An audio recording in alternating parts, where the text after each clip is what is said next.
Hello and welcome to another episode of the weekly business roundup with me, your host Wadulo Arnold, and we're coming to you from Uganda Broadcasting Corporation. The big stories this week: public and private sector collaborate to promote recycling of plastic. Coffee sector reassessing available opportunities amidst growing supply, and Kenyan farmers losing their food basket and are steadily shifting from commercial maize growing to sugarcane growing. With these and more, stay tuned because it's time for business. In their campaign to get rid of plastic on the streets of Uganda, KCCA, in partnership with Coca-Cola Bottling Beverages, Nice House of Plastics and Stanbic Bank have signed a memorandum of understanding to promote recycling of plastic and waste management in Uganda. Studies estimate that in Uganda, an average of 1,500 tons of plastic waste is generated daily, with only 500 tons properly managed. This indicates a collection efficiency of 30%, implying that most of the waste is not safely recycled and goes back into the environment. It's against that backdrop that Kampala Capital City Authority and partners are ready to invest in efficient collection of garbage and create awareness among the public on how plastic can be recycled. The pillar of citizen engagement is very much emphasized. We want to go into the parishes, into the communities, and have conversations and forums with our citizens so that they can participate in waste management. Plastic waste causes very many problems that KCCA will always highlight. When it is poorly disposed of, it affects even the few resources we have as a country. It gets in the way of agriculture, and ladies and gentlemen, it clogs our waterways, which affects the climate in future. The public is also expected to benefit from this initiative through employment opportunities. Looking beyond production of recycling the PET, using it as an input to local production of furniture and textiles. We're looking to have at least 70% of the output through this partnership used for local production through partnership in textiles, furniture, and construction. Stanbic Bank has also pledged to support the collaboration by providing financial and advisory services to achieve sustainable waste management in the country. And being part of the solution means each of us needs to dispose of our waste responsibly, separate our waste. That's something we think is too muzungu for us, but we should in our homes actually separate our waste so that it's easier for the people that are actually going to do this business of collecting the waste to do so. The project is expected to start in Kampala City and later spread to the other parts of the country. It is aimed at keeping Kampala and Greater Kampala Metropolitan green while providing sustainable plastic waste recycling. Robin Jesso, Irene Faith Nantongo, UBC News. Uganda Coffee Development Authority, together with the Uganda Revenue Authority Customs Department, discussed developments to facilitate the coffee export business. Now, the meeting deliberated on available infrastructure and processes in the URA Customs Department that are aimed to make the coffee export business more efficient. Let's take a look. I would like to get Kikobero coffee on every city of the African continent. As Uganda coffee exports grow by the day, there is a pressing need to leverage all available opportunities locally and globally to support the supply value chains. At this meeting, precedence has been given to the role customs will play in ensuring efficiency. We are looking at how the URA customs can facilitate exports of coffee through our borders, especially the eastern border of Mombasa, but also Dar es Salaam. There are new initiatives that have come up, and these are initiatives they want to share with the exporters so that they can ease the cost of doing business. Among some developments on the African scene Uganda coffee sector players are expected to leverage include the revival of Uganda Railways, the newly opened Naivasha port in Kenya, which is intended to ease pressure on the Mombasa port, and the Africa Continental Free Trade Area, among others. We have been holding meetings with Uganda Railways. The government has made up a position to revive it, and they have been provided with money and they have started working. They are going to start with rehabilitating the lines internally and also linking Malaba to Kampala so that the cargo can move faster. And the linking also to Naivasha is also included, but that will be later. Because of the automation we've come up with, we have simplified their export processes at the borders. You remember when we started the one-stop border posts? We have also simplified their processes at the ports in Mombasa because we have deployed our officers in Mombasa. So they are able to track their goods right from the factory. Concerns about delayed clearance of coffee from Mbale district in eastern Uganda have also been raised. We still have one area, which is Mbale, which is still suffering, which is in the old style. Containers are delayed for 2 days, just because when we load, witnessed by UCDA, we cannot load, seal them until when the URA witnesses, and URA can only witness after getting the C2 sample. A specific one from Mbale, I think it's something I was talking to my colleague that I'm going to address immediately. I'm going to address that immediately. We don't have to see containers coming to the bonded, go back, then wait for officers to go. I think it's another non-tariff barrier which we can control ourselves. I don't see what we are. Italy has maintained the top spot among countries Uganda exports its coffee to, followed by Germany, Sudan, Belgium and India. African countries that consume Uganda's coffee the most are Sudan, Morocco, Kenya, Algeria, Egypt, South Africa and South Sudan. Reporting for UBC News, Wadulo Arnold in Kampala. The disconnected tax education program has been identified as the main hindrance to the tax-based expansion of the Ugandan economy. Research done by Makerere University College of Business and Management Science indicates a big gap between the formal and informal sector, which affects the proportionate of revenue collection. The contribution of the informal sector stands at 52% to the national GDP as per the URA statistics of 2019-2020. This would have been different if the tax education program is targeting the informal sector, which researchers say is to the contrary.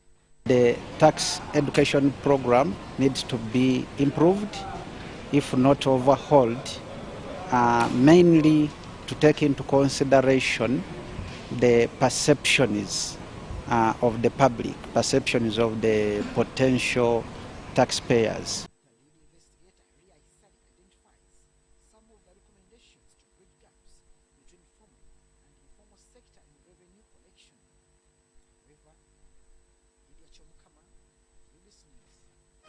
With the Registration Services Bureau to make it easy for them and to make it efficient for them.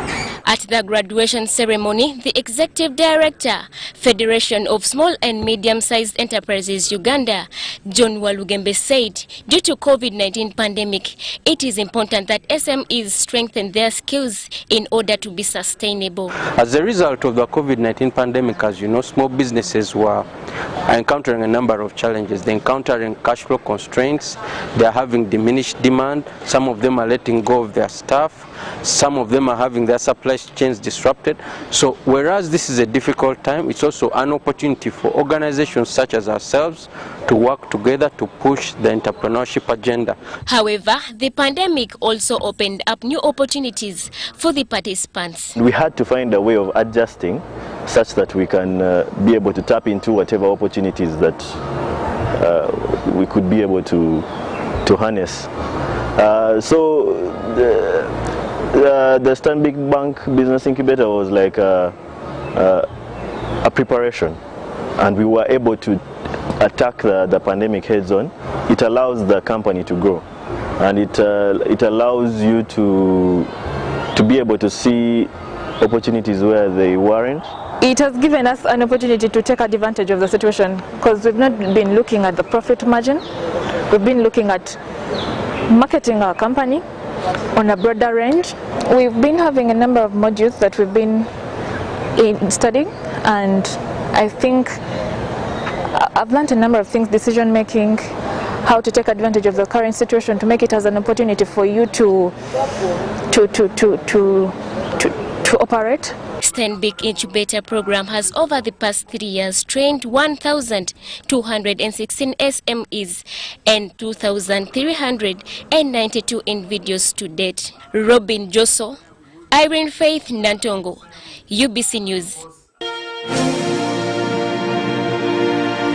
Uganda has remained in 10th position out of 23 markets in the Absa Africa Financial Markets Index of 2021, which gives an insight on market opportunities, the strengths of capital markets and the strength of forex exchange through statistical indications. We'll take a look. As African economies recover from the adverse effects of the COVID-19 pandemic, it has become necessary for various enterprises to utilize available, updated and relevant information that guides economic recovery. So why should you care about the financial markets index? I think it is something that provides an opportunity to be given an insight in terms of what market opportunities there are in various markets across Africa, but most importantly in Uganda. It also provides a platform to give an indication of the economic outlook of the country. I think in this COVID era, you should know that everybody is concerned about when do we restore or when does the world reset to a period of normalcy? When do things return to what we have known as normal? When do certain closed sectors and economies open up? When does international travel open up? Out of the 6 pillars that the index is built on, Uganda scored 42% on Pillar 1 of market depth, 67% on Pillar 2 of access to foreign exchange, 80% on Pillar 3 of market transparency, tax and regulatory environment, 15% on Pillar 4 of capacity of local investors, 70% on Pillar 5 of macroeconomic opportunities, and 39% on Pillar 6 of legality and enforceability of standard financial markets master agreement. Uganda continues to star on its management of the foreign reserves and foreign exchange, and the markets adopting there. Obviously, we are big players in that side of the market in terms of acquiring of long-term financial assets like government bonds. We continue to see that price discovery is one of the important things, and the increase in the tenure of government bonds was a good development, certainly within this period of the market index. The experts assert that local investors' willingness to invest in domestic markets can have a significant impact on market development and growth. For me, the main takeaway is the issue of Pillar 4, the pillar that talks about the capacity of local investors. Now that has very many facets to it. You're talking about the number of investable companies on the stock exchanges. You're talking about how many businesses in Uganda are being financed using non-bank or market-based financing, like private equity, like public equity. How many businesses are issuing corporate bonds to finance their growth? How many investors are actually coming on board and investing increasingly in financial assets as opposed to investing in hard assets? Generally, the successful use of the indicators is predicted on how quickly the COVID-19 vaccine is administered across the continent. Wadulo Mark Arnold reporting for UBC News in Kampala. In our corporate news, Vivo Energy Uganda, the distributor and marketer of Shell-branded fuels in Uganda, rewarded over 15,000 customers with fuel, airtime and other goods in the ongoing countrywide promotion dubbed 10 Weeks of Cheer Reloaded. The promotion, dubbed 10 Weeks of Cheer Reloaded, has rewarded over 15,000 Shell customers with fuel and airtime worth 40 million Ugandan shilling in the ongoing countrywide Shell campaign. The purpose of the campaign is really to reward our customers and to bring extra cheers to their hearts as we are going through this period of pandemic where all of us are subject to so many disruptions, and they are choosing to be part of the Shell family. And that is enough for us to make sure that we give back to them for their loyalty. As part of its corporate responsibility, the energy company aimed to reach at least 90,000 motorists for this year's rewarding promotion. However, the turn-up was not as expected. I think we've gotten a very good response when it comes to the customers reacting to whatever we are doing. And it is understandable, especially given the fact that, you know, they have been really depressed. So we expected that. But even most importantly, we haven't really looked so much at the selling side of things, because we were more keen to reward the customers that have been, you know, fueling with us. So for us, that is really important, because we are trying to give back to them at a time when they are really in need of, you know, us giving back to them. Speaking at the rewarding ceremony at Shell Machinje, Gilbert Ase, the Vivo Energy Uganda Managing Director, handed over prizes to the second batch of jackpot winners of the promotion, who are rewarded with 200,000 Ugandan shilling worth of fuel.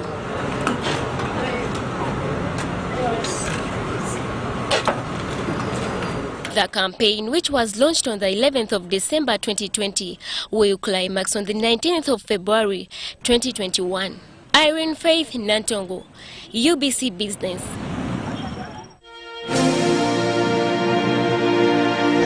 On the regional scene, farmers in Trans Nzoia County in Kenya are steadily shifting from commercial maize growing to sugarcane growing. In the last 5 years, thousands of large and small-scale farmers have ditched what they term as unprofitable and cumbersome business venture. As Charlotte Muge reports, the shift could have dire consequences to Kenya, since the county literally feeds the entire nation. Trans Nzoia County in the Rift Valley province of Kenya is known as the food basket of Kenya. For decades, the farmers here have commercially grown maize, which produces ugali or posho, Kenya's staple food. However, the trend seems to be changing as farmers are eyeing other lucrative agricultural produce. We plant maize, wait for an entire year to harvest, then government delays to open the cereal board and leaves us farmers at the mercy of the middlemen. So we end up selling our produce at very low price, and this makes maize farming a big loss. The shift from maize growing to sugarcane farming is attributed to several factors. These include low market price, high cost of agricultural inputs, unpredictable weather, and government's failure to support the sector. Ukulima ya mahindi imekuwa utumwa na serikali haingilika hadi kusaidia mkulima wa kawaida. Maize farming in this county of Trans Nzoia is a form of slavery. It cannot benefit the small-scale farmer at all. If you calculate the resources and time we inject into it, you realize in the long run you're wasting your time. Secondly, government seems not to be bothered.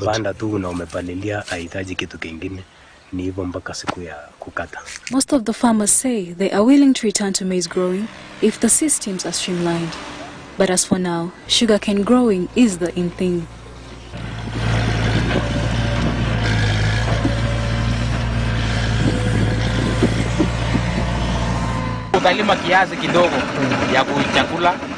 We are moving into subsistence farming of maize. We shall grow sugarcane commercially because it can at least help us improve our livelihood. A 90-kilogram bag of maize is about 1,500 shillings. The best price it can fetch in the market is 2,000 Kenyan shillings, which is still not worth our investment. Embracing this new crop may be socially and economically favorable for the farmer, but for a country whose population is on the rise and whose appetite for ugali is insatiable, the long-term consequences could be dire. People in Rift Valley as a whole deal with maize planting, but payment is not good. So they are shifting to sugarcane because sugar pays well. And people have to go where they think they are profiting because they have children, they have to feed them, they have to educate them, and this all because of money. And since the maize is not paying well, farmers are shifting to sugarcane for better profit. So, what needs to be done to slow down this fast-moving tide?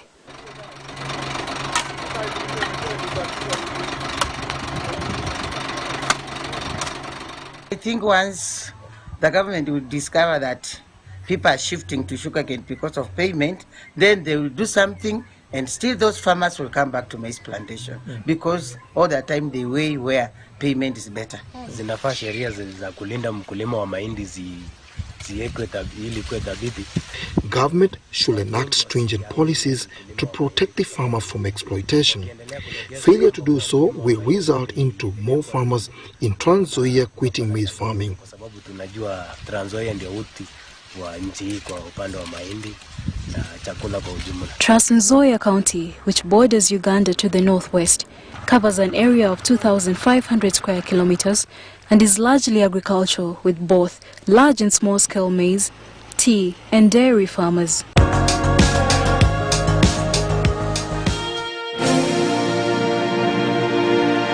Take some time and travel to a destination on your bucket list. No matter what the cost is, a fruitful non-work journey could be the door to your next opportunity. Thank you for watching the Business Roundup with me, your host, Wadulo Mark Arnold. Catch me on the next episode, same time, same place. And from the team, I must say, good night.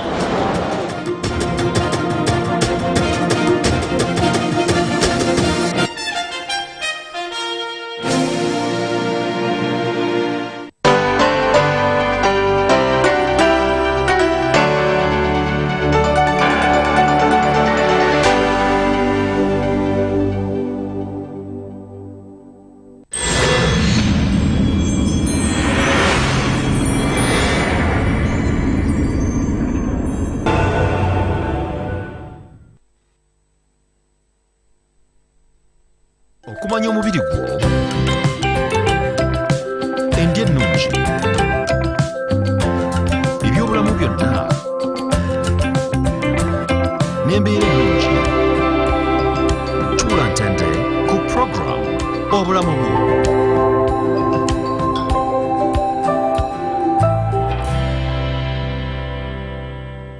Atukwaniriza mu program obulamu bwo amanya nze Dr. Kanyike Francis omutesitesi era omwanjuzi wa programu eno. Leero kantandike n'engero bbiri ezinnyomera ennyo.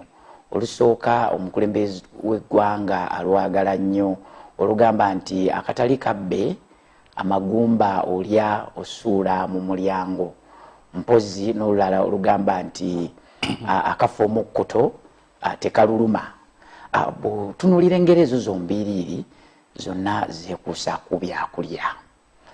Newankubadde ebyokulya birina ebirungi bingi, naye ate mwana wattu kankusisi waliwo n'akabaate akava mu byokulya, era kiwanuzibwa nti waliwo endwadde nnyingi eziva mu kulya okusukkiridde nga mu zo mwe mulina omugejjo. Era leero mu programu obulamu bwo essira tugenda kulissa ku mugejjo. Mu studios nina abagenyi babiri, nina Dr. Sam Kauma ono nno kabula dda abadde yabula naye abantu babadde bamunsaba nga Dr. Sam yaddawa. Mpozi ne Dr. Daniel Kasozi Masana naye gwe mubadde munsaba mukomezzaawo. Tugenda kukiiba mpola mpola nga bulijjo ebyaffe nakugamba bya mpola mpola. Nsanyuse nnyo okubalaba. Mwebale kujja era kambasabe mubuuze ku balabi baffe abalungi.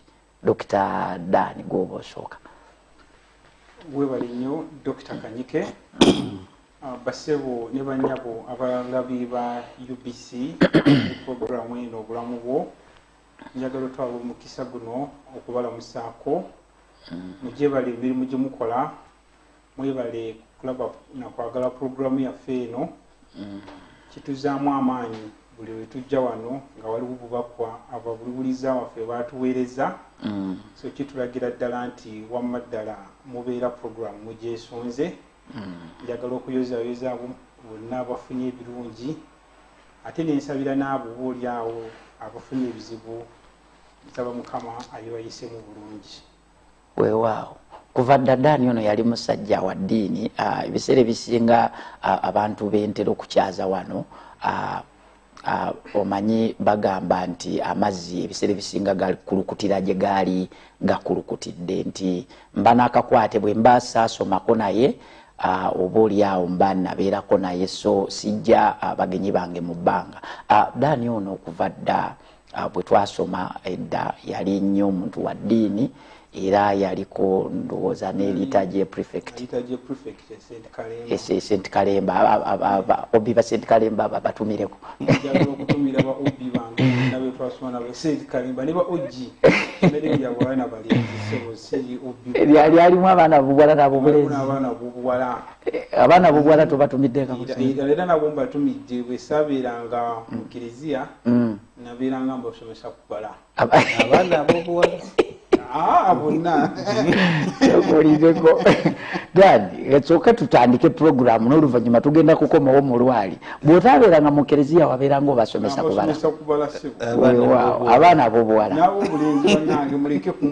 dokita Kawomba kubuza ku balabi baffe abalungi webale nnyo Sebo abalabi baffe aba programu y'obulamu tusanisa nnyo okuba nga ate tuli wana okwongera okubangula eggwanga ku byobulamu nja kutumira ku waliwo omwami ku JCRC eyo gye tukola mwami Tindyebo ayagala nnyo programu eno ayagala nnyo programu buli wansanga compound ngagamba Dr. Kawoma mwebale kubangula ggwanga neŋŋamba Tindyebo ayenda kusabira era ngenda kukola ki ogenda kumutumirako weewaawo mwami Tindyebo weebale kwagala programu mpozi n'abakozi ba JCRC mwena era tubatumiddeko mwebale kunyuma namwe mwayitiddemu imagination designs omanye ennaku ezo be batera okunkolako mu byennyambala bakola bulungi nnyo namwe gye mwayitidde bakola bulungi ndaba obukooti bufiitingi ekutuula butuuzi ku mubiri sokolideko ekooti nga tekwambala naye nga gwojambadde osanga omuntu ngaokooti yemwambadde ate nalina mukwano gwange Dr. Joel nkutumiddeko yaziyitanga z'abagoofa kati omanyi muzanyi wa goofu kyawanuzibwanga nti bwoba owujja kati wabanga olina okulekebwawo ebbanga kati twakubanga amasuuti ago nga ejja n'ekutuulamu bweti nobeera ng'abatume bano ab'omukyaki amaganduula omulembe gwakyuka naye mwana wattu abaami abo bakuwa ekkooti nga ekutuulako butuuzi nonana tebifaanana abifuna era kati nze wano wendi omuliro we gukwata ewange ebyenji bye bijja oweddeyo kasozi obuzibu onina ne kasozi ono ebiseera ebisinga anemesa okutandika ngeri gye tuba tuludde okulabagana emboozi bw'atandika n'omulamu angwerabira kasozi nnyonnyola abalabi baffe omugejjo kyeki Dr. Kanyike webali nnyo okuleeta ensonga eno ey'omugejjo mu butuufu kifuukidde ddala ekizibu kyennyini opozi okumenyeramenyeramu ku mulabi waffe mugejjo kitegeeza amasavu okuyitirira obungi mu mubiri gw'omuntu ekyo nga kisobola okumuviirako okufuna okukosebwa